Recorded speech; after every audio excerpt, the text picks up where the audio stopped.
Hi, everyone. Good afternoon if you are in the UK or in Europe. Good morning, maybe, wherever you are. Welcome to Backchat. This is my weekly live stream on YouTube. Some of you might be, if you're a regular, obviously welcome back, and you might be listening to this on your podcast app. So just to let everyone know that this is an option. If you can't make it live at 4 p.m. UK time, then you can watch it afterwards on the replay, or you can listen to this on your podcast app as well. So many ways to catching up. And if you are here live, I can see a few of you tuning in right now.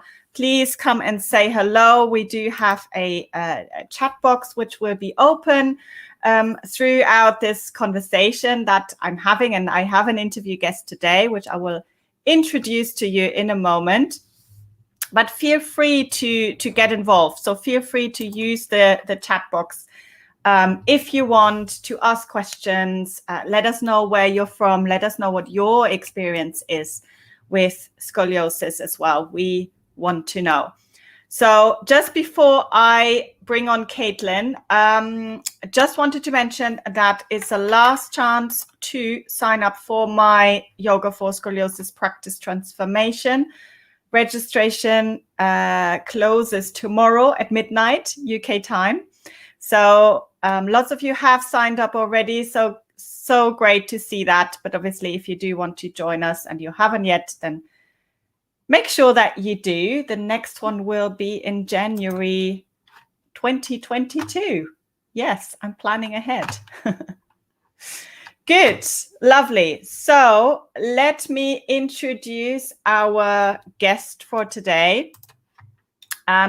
So her name is Katelyn Carlson, and she is a scoliosis mentor. She's a licensed body worker. She's also a yoga teacher, as I found out. And she's trained in the Hakomi therapy, and I have not heard of this before. So I'm very, very interested to finding out more about it. So let me bring her on. There she is. Hi, Katelyn. Welcome. Thank you. Thank you so much for having me. It's great to be here. Thank you so much. And just tell everyone where you are right now and what time is it? Texas. Yeah, it's 10 a.m. in Austin, Texas. Lovely. Excellent. And Jane is just saying hello as well. She is in New York. I don't know what is SI? I don't know all the abbreviations in Staten Island, perhaps. I'm just nodding. I don't know. But she's in New York. Okay. Lovely. Hi, Jane. Good. Excellent. So thank you so much for taking the time, Katelyn, to talk to us. And we have originally connected via Instagram, obviously, and I've always seen your lovely posts. And yeah, I was really, really curious in your work, in what you do. And so I had a look at, all the lovely offerings that you've got. But yeah, why don't we start by diving kind of into your personal story a little bit more? Because I know that you have scoliosis. So shall we start with that? Could you share a little bit about your journey? Yeah, definitely. So I have essentially had scoliosis my whole life. My dad is a chiropractor, and so from a very young age, there's not a moment in time that I remember not being aware of having scoliosis. And I think the first x-ray that I have is when I was 5, and there's a little 12-degree curve in my low back. And so I grew up getting regular adjustments, and my sisters actually both had scoliosis as well, and theirs sort of went away, and mine continued to progress. And so when I was 12, I was fitted for my first brace. The doctor that I had was in Baton Rouge, and the program that I was for treating my back was really intense. I had to wear the brace for 20 hours a day, and I was on a special diet, and the 4 hours a day that I was allowed out of the brace, I spent it usually at the chiropractor's office doing different treatments there, and doing different exercises at home. I had to take baths with like baking soda and oil and all sorts of stuff. It was just really all encompassing and very intense for me as a 12-year-old. And the first year that I wore it and I did everything, there was a lot of success with getting my spine to sort of do whatever the doctors wanted it to do. And then after that, it sort of tapered off. But I continued to wear the hard brace. I got fitted for another one because I grew out of that one pretty fast about a year and a half later. And then I continued to wear this hard brace until I was about 15 or 16. And then I got fitted for one of those strappy, I don't know what you call those things, but it had lots of straps, and I wore that one until I graduated high school.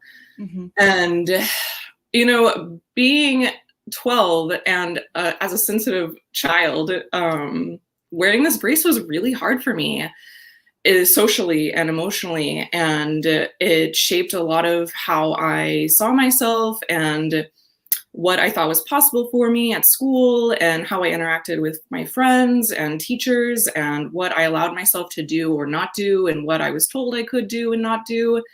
I was really active in sports before wearing the brace, and I was sort of not allowed to do as many sports activities as I thought I was going to be doing throughout high school and middle school.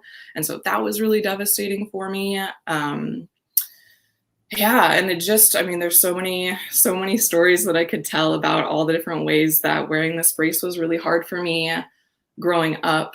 It shifted things in my family, and like I said, with friends and teachers. And I just have so many like memories of being in school and trying to advocate for myself with different coaches or different teachers, and constantly being told like what I was needing because of my brace wasn't important or it didn't matter. Mm-hmm. And so I had to, you know, like constantly adapt myself and what I was doing, and just sort of found my way to the back of the classroom all the time, and not raising my hand, not participating, just wanting to sort of disappear and be invisible, because I felt so much shame around wearing this brace and around everything that I was going through with it. And so then I went off to college, and I was like, this part of my life is done. It's over. I don't have to worry about my back anymore. I'm never thinking about it again. Scoliosis isn't a thing, you know, in my life. And then I took this course in college called Dis-ease in American Culture. And it was all about how our bodies and our emotions are sort of mirrors for each other. And our bodies hold genetic narratives of what's happened in our family, what's happened in our own lives, and are sort of playing these things back to us. And it was such a moment of revelation for me that my back was actually telling a much bigger story than I had given it credit for, or was aware that it could even tell, you know, like mm-hmm. That my back is actually connected to everything in my life and generations past maybe. And it shifted so many things for me and how I thought about everything having to do with my back. And then when I was graduating college, I was working on my thesis, and I started not being able to sleep at night. And it was this very disorienting thing, because I've never had a whole lot of issues sleeping, and anybody who's had a hard time sleeping knows how disruptive it can be for your day and in your life. And I had this nagging feeling every night that I was forgetting something, and I couldn't ever figure out what it was. Like, what am I forgetting? Let me figure out what it is so I can do it so I can fall asleep. Mm-hmm. And then one day my body sort of gave me this answer that I needed to put my brace back on. And I was like, whoa, like I haven't worn this hard brace in however many years now, but it feels like my body knows I need to put it on. And I don't know what to make of that. I don't know why that's happening. I don't know what this means, but there's something really potent and really big here for me. And then I moved back home, and went on this whole journey, and I was trying to understand the connection between what my body was saying and how I needed to heal my story with scoliosis. And in that process, I found a lot of different ways of waking up to myself and getting to know myself and finding confidence and courage, and realizing that this whole journey with scoliosis and everything that I went through as a teenager actually was like really shaping me for something to come. And yeah, it's been wild. I have so much appreciation now for the body and how it speaks to us, and what we can learn from it, and how it's actually here to support us, that I'm so humbled by our bodies. I think our bodies are these magical, amazing vessels for us. And it breaks my heart to know that people with scoliosis so often feel that disconnection because we think that we're broken, or because we think we need to be fixed. And we don't always have people showing us that you can actually see yourself in a different light, and you can live your life in a different way, and you're not broken, and you're whole. And scoliosis is just a part of your experience, but it's not who you are. So that's been my journey with it. It's still evolving, obviously, because it is still a part of my life. And yeah, amazing. Thank you so much. Can we go back to, let's go back to that time when you were kind of first, when you were fitted for your first brace, and you were 12 years old. You said, if you had kind of, if you knew then what you know now, what would you kind of, if you could go back in time, what would you tell yourself, or what do you wish you would have known? Yeah, definitely. That's a great question. I wished I had known that I was not what everybody was trying to correct, that my identity was not on the line, and that it's my health that needs to be addressed, right, and needs to be supported. And I wish that had been made explicitly clear, that I am not doing something wrong to cause any of this, but my back needs special care. And there's nothing wrong with that. It's good to get to know what that is and how we can navigate that. That's what I really wish someone would have told me. And I wish I would have had more examples of adults in my life who had been through the whole process with that, telling me that too, because it's easy to dismiss from somebody who has no idea what it's like to have scoliosis. But I think it feels so much more resonant when someone who's been through it and has come out the other side is telling you, this isn't who you are, and you're going to make it through. And I was lucky enough to actually have an adult in my life who she was a teenager, and just seeing that she was a thriving adult made a huge difference to me. So that's one piece. The second piece is I wish that the people in my life had more skills around holding space for my emotions. And then I wish the doctors would have had more skills around that, about how to communicate with me as a young person. And I wish that someone was there to sort of advocate for that space. And I don't think that that's really a fault of anybody in my life, or even the doctors necessarily, because these are skills that we all as human beings have to learn. They're not things that just come naturally to us. And there's not a whole lot of emphasis on the importance of that. I think that there is a cultural movement happening where, like, we have to see people as a whole being and treat them as a whole being, and hold space for that and acknowledge that, and that we can't break our clients down into just little parts. Like, they're not just their spine, you know, they're not just their rib hump or whatever. It's like they are a whole person. And so I wish that had been interwoven into the care that I received. And I think that that's also like a huge part of what I'd like to share with people, is the importance of making sure that that happens and how to intervene when it's not. Absolutely. Yes. And I'm just thinking about this.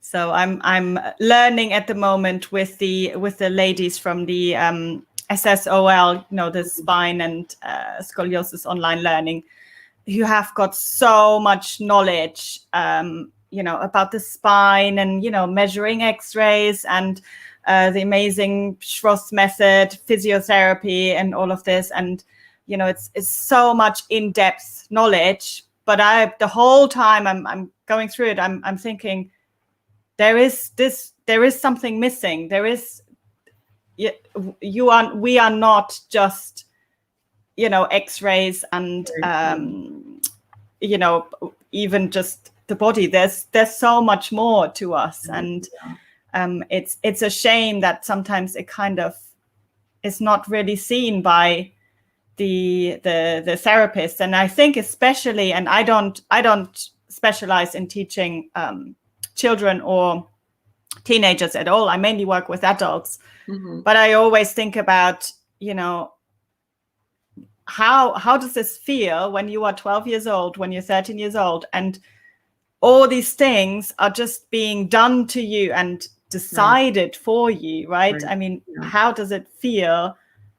It's different when you're an adult and you can make all these decisions, isn't it? But it's very different when you're a child. Yeah, absolutely. Yeah, and I think that's been one of the really hard things to look at in my own life, of like how people constantly telling me what to do and making decisions for me, and not having a sense of my own agency, having to develop that later in life, has landed me in some pretty sticky situations, you know. And that's another reason why I think it's so important to support young people and teenagers while they're going through this, because you are sort of forced in situations when you're younger that make you grow up in a way that's a lot faster than your peers. Like, having to deal with all these adults that are telling you what to do and picking your body apart and all these things. It's like you have to grow up and you've got to sort of shut different parts of yourself down to navigate that whole experience. And it's really tough. And then learning how to do that for yourself later in life in a way that really helps you feel connected to your truth and yourself and what it is you need can be a challenge when you don't have an experience of that when you're younger. Yes, absolutely. Let me just have a quick look here at the chat. So, hi Beth. Beth is here. She's been on the podcast as well, talking about strength training. So if you've missed that, guys, then do check that out. She's saying Staten Island as well. When we were debating in the beginning. Tatiana is here. Good. Candice is asking, greetings to both of you. Katelyn, was the heart brace a Milwaukee brace? Was that what it was? It was not a Milwaukee brace. It was a Cope's brace, which I'm not sure how long the Cope's brace existed on the market, but I think it disappeared around 2008, maybe. Right. Okay. Yeah. Doesn't exist anymore. Yeah. Good. So Tatiana's asking, what exercises are you doing now? I did actually want to ask you, so because you said in the beginning that they told you to not do certain exercises or to kind of exclude some things from your, from like the clubs and all that you were doing. So what did they tell you then? Did you have some guidelines? And then second part would be, yes, what are you doing now? Yeah. So it was more about the brace. Like I had to be in the brace for a certain amount of hours. And so I wasn't allowed, they let me continue playing one sport, but I wanted to play multiple sports. So it wasn't really, you're not allowed to do any movement activities at all. It's just, you have to pick one and you can only do it for a certain amount of time. Otherwise you have to be in your brace. And they told me, like, we have people that play sports in their brace, but if you've worn a brace, you know how hard it is to move in one, and you can't turn very well. You can't bend, like, so it never made sense to me that, and also like how humiliating to have to wear a brace and play a sport. Like, no, that was just a hard no for me. But I also wasn't allowed to practice yoga. I wasn't allowed to do other things. And I knew, like, I really want to do yoga. I would see pictures of people doing yoga and it just looked like, wow, like, I don't know what's happening here, but it looks really nice. And to be able to move your body and feel your body and be embodied, like, that looks really cool. And so the first time that I took a yoga class, it was so affirming for me. Like, yeah, like I knew I would always love this. And I think yoga is such an incredible tool for learning how to listen to your body, learning how to be connected to yourself, learning how to move, learning how to trust your body, which I think is huge for people that have scoliosis. There's so many amazing things. And then being able to have a practice like yours where you're teaching people how to adapt it to their own body, like that, that's sort of like the cheat code to life. Like, how do you learn your body and move with your body? So I love yoga. I am a huge advocate for it. It is part of my practice. This past few years, I've also gotten really into weightlifting. And so shout out to Beth for bringing that to our community. I love strength training. I think that there's so much like really powerful learnings and energy in strength training, especially when you've worn a brace and you sort of don't have a sense of feeling the strength of your own muscles. Being able to feel the strength in your body as someone with scoliosis shifted so much for me. So I love doing that. But the pandemic sort of put a little hitch in that for me. But I recently went back and just, it feels so good. I've also been running a lot this year out in the open. I don't limit myself in terms of what movement I do. I've just learned how to listen to my body and stop when something doesn't feel good, and having the tools for advocating for myself at the gym. Like, if my coach is trying to get me to do something, I'm like, you know what? No, like, this just doesn't work for me, and you don't have to understand. But this is my truth, and I'm not going to do that. So, yeah. So important, and that takes a lot of courage, I think, and it takes. You cannot imagine yourself doing that at 13, right? You wouldn't have been able. You wouldn't have been able to do that probably. So Leonie is saying beautiful words already. That was earlier on already, so it's just gotten more and more beautiful since then. Good. Betty saying, I also had a brace when I was around 16, but now 54. You'll get through it. Yes, absolutely. And she's saying, I wish in that time that there were so many possibilities as now. And I think even now, I hear this all the time. People don't always know, do they, about, and yes, there might be lots of possibilities, but it depends on where you are in who you're surrounded with, I guess, and how interested your parents are in researching all of this. I mean, even myself, before I've been working on building this practice of mine for a while now, and because I grew up when the internet and YouTube didn't exist until I was graduating high school.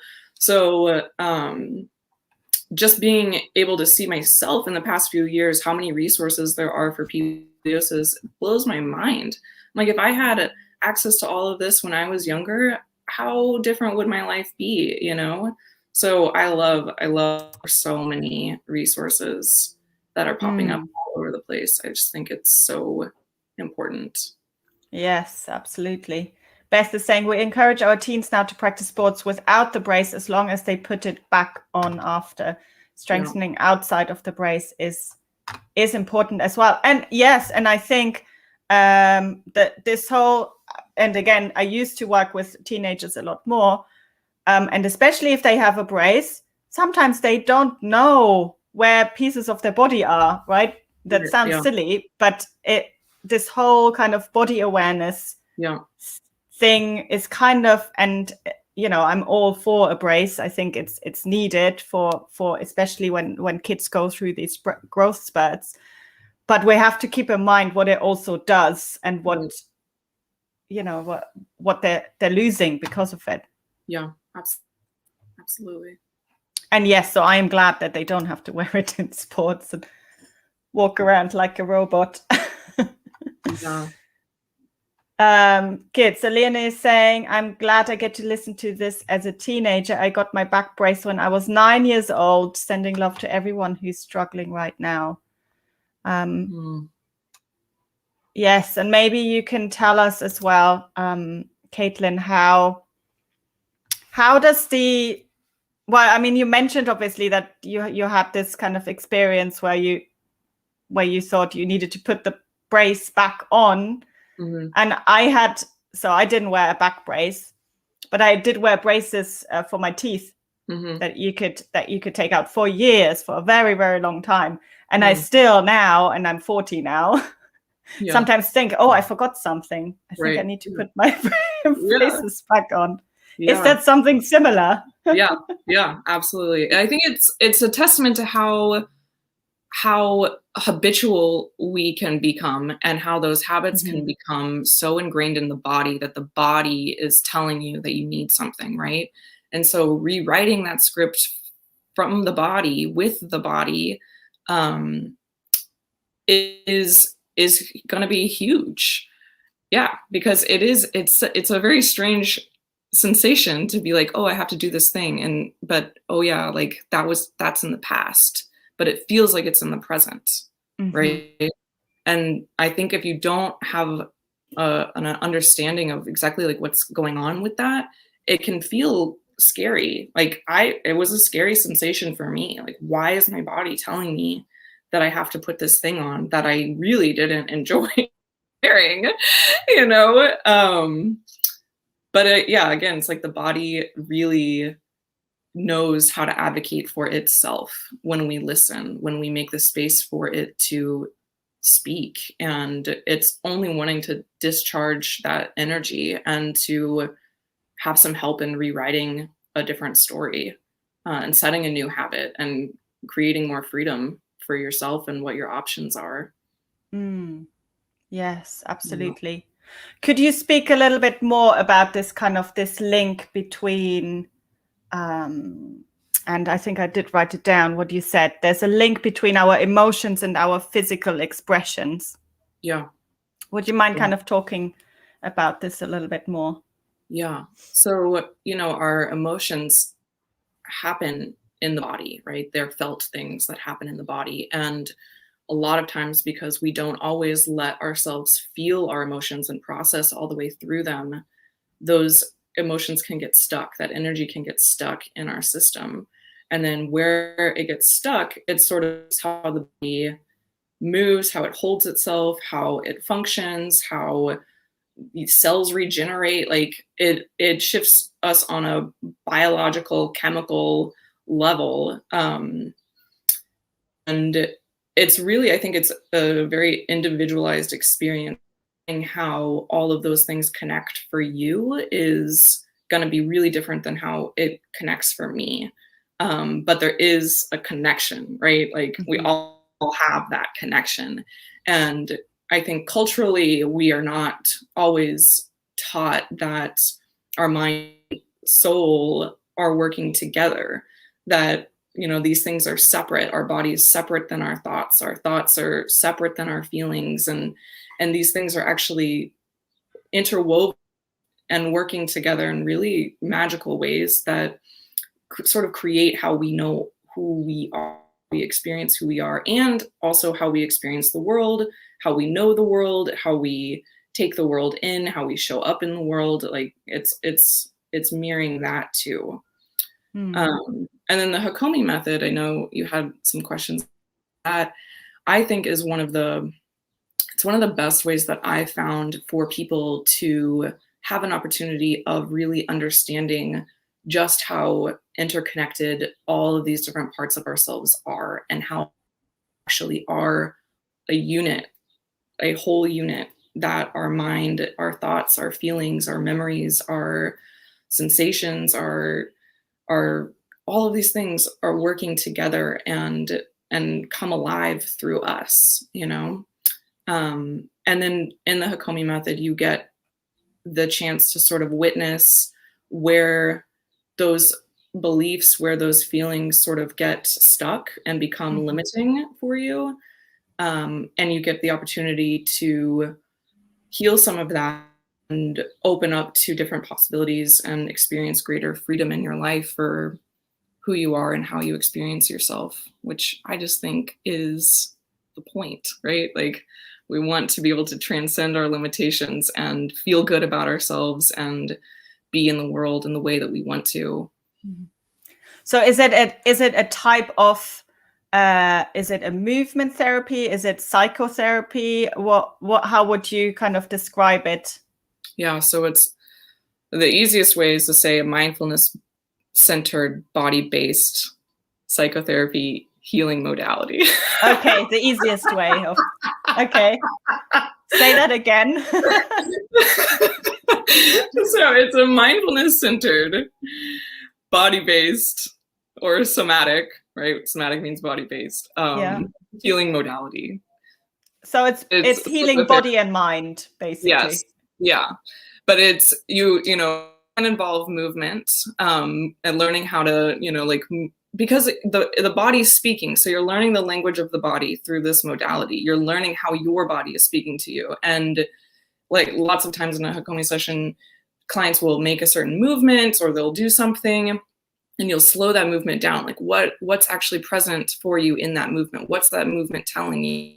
And you'll watch as like all these different memories, these different emotions, these different sensations, all this stuff comes with it. There's so much emotional, or let's just say information present in everything that's happening in your body. And when you slow it down and you bring some mindfulness to it, you can sort of see how everything is like really connected. And it's just, I just think it's just the coolest. I think it's the coolest thing.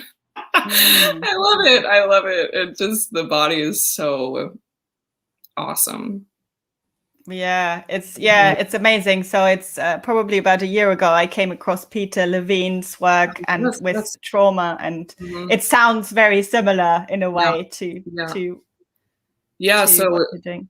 Yeah, he does a somatic experiencing work, and that's all trauma release work. And Hakomi is very similar to that, but it's not designed for trauma release work, specifically because when your body's in a trauma state, mindfulness isn't actually available to you. So yeah, it's a little different. But I think there's so many crossovers, and I've done a lot of somatic healing work, experiencing healing work myself. And obviously I've received Hakomi sessions, and I think that they complement each other and blend together. And sometimes there's not a clear delineation between the two for me, but don't quote me on that. Good. I'm just looking here through the chat, and you're all very active today, which is amazing.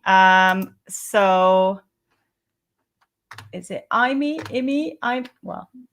I'm Jane, or I'm Jane. I don't know. You're always making it difficult with your YouTube names. Okay, didn't know about my scoliosis until age 17, 18, and now I'm 22. So that's actually quite a late diagnosis, isn't it? I have a lumbar curve which isn't that visible with clothing. Was told to never do ab crunches. I'm happily lifting at the gym now, though. Awesome. Good. So yes, and advice, obviously you do follow your doctor's advice. I'm all for that, but I think at some point as well, you do need to. The best advice I've ever gotten for my body, for my scoliosis, was you need to take responsibility for it. And I did not want to hear it. I did not like that advice. But nobody is ever going to be as interested in your body and soul and mind as you are. Yeah. So, I really think to get as much information as possible is really key. Mm-hmm.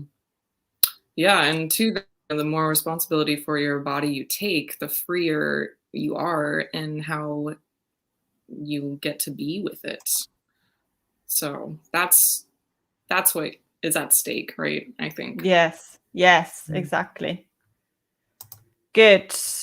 So Johanna is saying, thank you for this. This makes me realize I really would like to reach out to more people who've going through this. I think community is very important. Yes. Yeah. It's been 10 years since I had my brace. Yes, and maybe we can talk about this as well. So it's been 10 years since Johanna has had your brace. How many years has it been for you? Okay, so I'm 32 now, and I stopped wearing it. The hard brace, I think, is the one that really left its mark on me. Right. I actually left marks. Like I've got little scars right here. So I stopped wearing that one when I was like 15 or 16. So however many years that is, half my life. Yeah.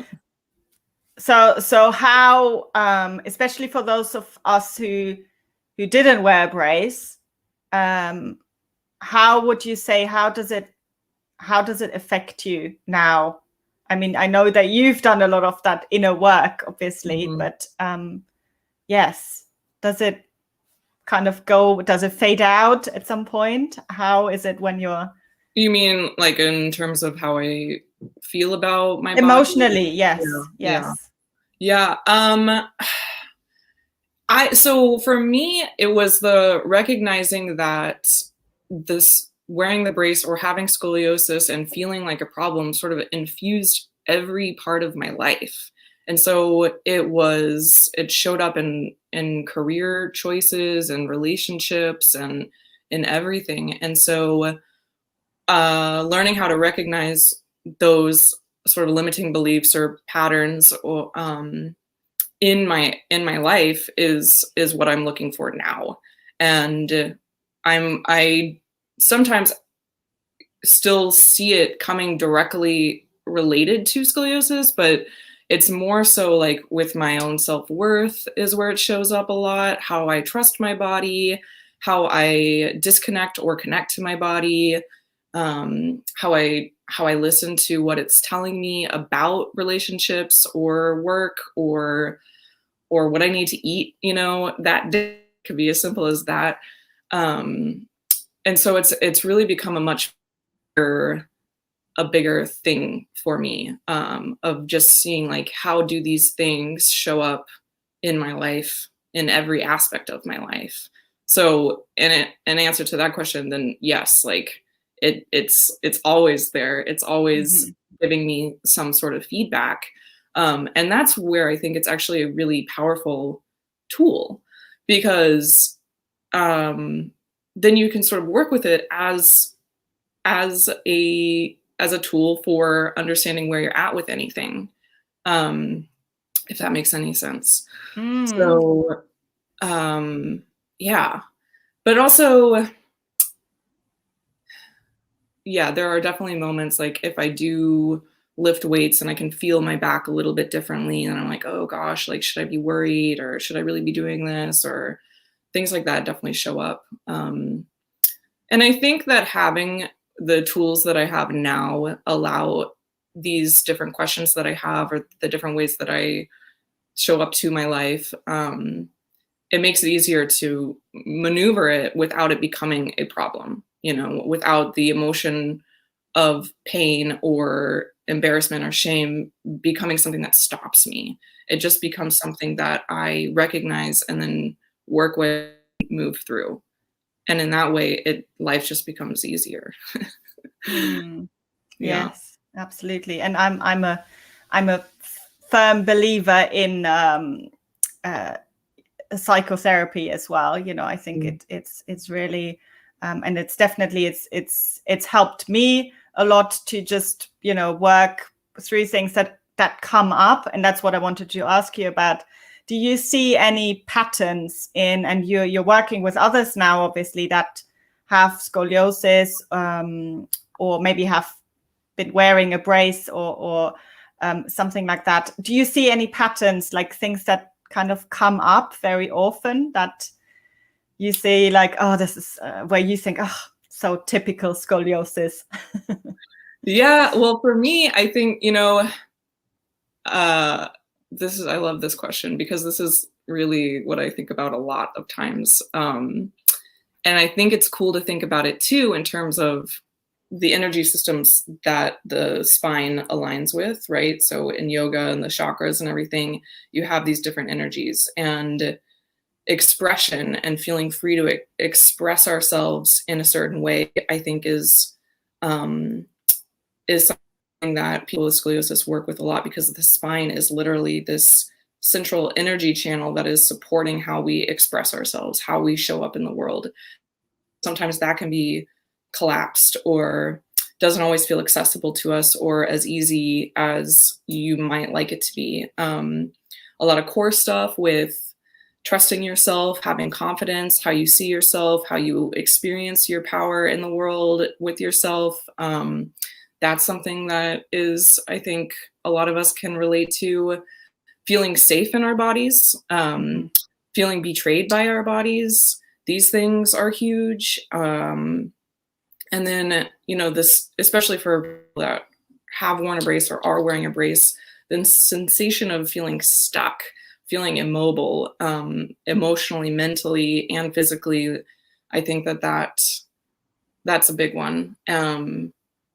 That's a big one. And it's one that I know that I still find these places where I'm like, I think I'm stuck, but I'm not, right? Mm-hmm. But it's like having to recognize where those sticky places are and how to let myself be a different way. Mm. But yeah, I think those are some big ones. Yeah, amazing. Thank you. Mm-hmm. Sorry, I'm just going back to the chat here. So great to hear. This couldn't live without yoga and the ability to release the tensions that build up. It's great to feel a sense of control of our body when scoliosis isn't something we can control. Yeah, absolutely. And I think that's why, that's also why you do what you do. That's why I do what I do, because we believe in empowering people, right? And giving them the tools that they can feel in control and that they can help themselves, rather than, other people fixing it for you. So Johanna is also saying that's so true about the feeling of control. And like Katelyn said, the body is so powerful. Yoga is a way to release tension physically, but also emotions, and that's stored in the body. Mm-hmm. Yes. And then Tatiana is asking, so no crunches for scoliosis? That was somebody else's, what they have been told, wasn't it? I think, that's always going to depend on the very individual, case by case, what exactly is going on. And, we don't know, she might have been, she might have had a fused spine, or, some things going on, obviously. Why they told her this. Oh, it's Imogen. Sorry. I'm Jane. I get it now. Okay, so appreciative of YouTube accounts like yours to learn from. Oh, thank you so much. Good. And I know we've got someone else who said they wore a hard type of brace, definitely made its marks on me in many ways. So many things resonate with me, what Katelyn says. Grateful for your chat. Nice to listen to it. Thank you. Oh, thank you. Thanks for your comments as well. So Katelyn, how do you help? So obviously we know you did the Hakomi therapy. How do you work with people now? And is there a specific age group, or what do you do exactly, and who do you do it for? Yeah, so I've developed a program for teenagers 12 and up and their parents, because the parents also could use a lot of support in navigating all of this.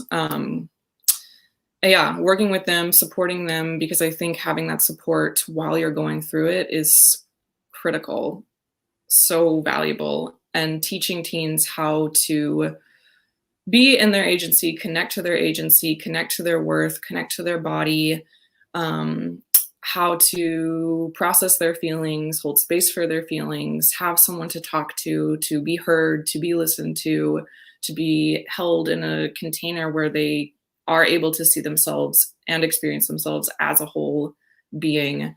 This is a lot of what I do with them. With parents, it's about like, how do you process your own feelings? How do you communicate with your child in a way that allows you to connect with them instead of also trying to fix them? And I know that it's such a really tender space, because parents want the best for their kids. But there's like so much guilt and self-blame and criticism on the parents' part too. And so like being able to process that is going to help them for their children even more in the way that their kids need it. And then something that I'm working on more, because I do think that being in this space of getting out of the brace and being a young adult, or being an adult of any age, and recognizing how these experiences, if you didn't have that support, or if you did, impacted you and are still continuing to shape your life. How do you navigate the world through that? And so I'm working on developing more of a program that's specifically targeted to adults that are in that space, because I think that the possibilities of transformation and self-awareness and knowledge and freedom are so huge in that space. And I get really excited about that, because that's really what I wish I had the support when I was a teenager in that way. And I wish that I had someone who was just like, here you go, like, you want to figure this out, like, these are the tools you need, and have fun with it. Like, this is a really exciting journey that you can choose to go on. And here it is. So amazing. Yes. And I think it's so important to pass on this knowledge, right? And all of us, like every single one of you listening, you know something that somebody else would really, really benefit from hearing about. You've lived something, you've experienced something, and somebody else could really, really use your help, and really would really appreciate what you've got to share, what you've got to offer, if you know it or not. And even if you are 10 and you're listening to this right now, and I sometimes, my daughter is 8 actually, and I'm sometimes amazed at the wisdom that she's got already. And there's always something that you can share. So Denise is saying, I'm a grandmother living with scoliosis since age 14, when I wore Milwaukee Brace for 1.5 years. Yoga has been my savior throughout my life. Katelyn has been a remarkable source for me. Thanks, Denise. Lovely, great testimonial here. Good. So Katelyn, thank you so much. How can people get in touch with you? What's the best way to reach you? My website, KatelynCarlson.com. I'm also on Instagram at Katelyn Carlson. You can email me, hello@KatelynCarlson.com. These are the these are the ways. These are the ways. Yeah. Yes, excellent. And I did link to your website as well in the description. And yes, awesome. Join us all on Instagram as well. yeah, I'd love to chat with everybody here. So. Lovely. Thank you so much, Katelyn. Thank you so much for your time today. Awesome. Yeah. And thanks to everyone tuning in. Yes, absolutely. Thank you for all your amazing comments. I did say to Katelyn, I'm not sure if there will be a lot, but actually you've all been amazing. So thank you, guys. And next week we'll be talking about Pilates. So hope you can tune in for that. Bye, everyone. Awesome.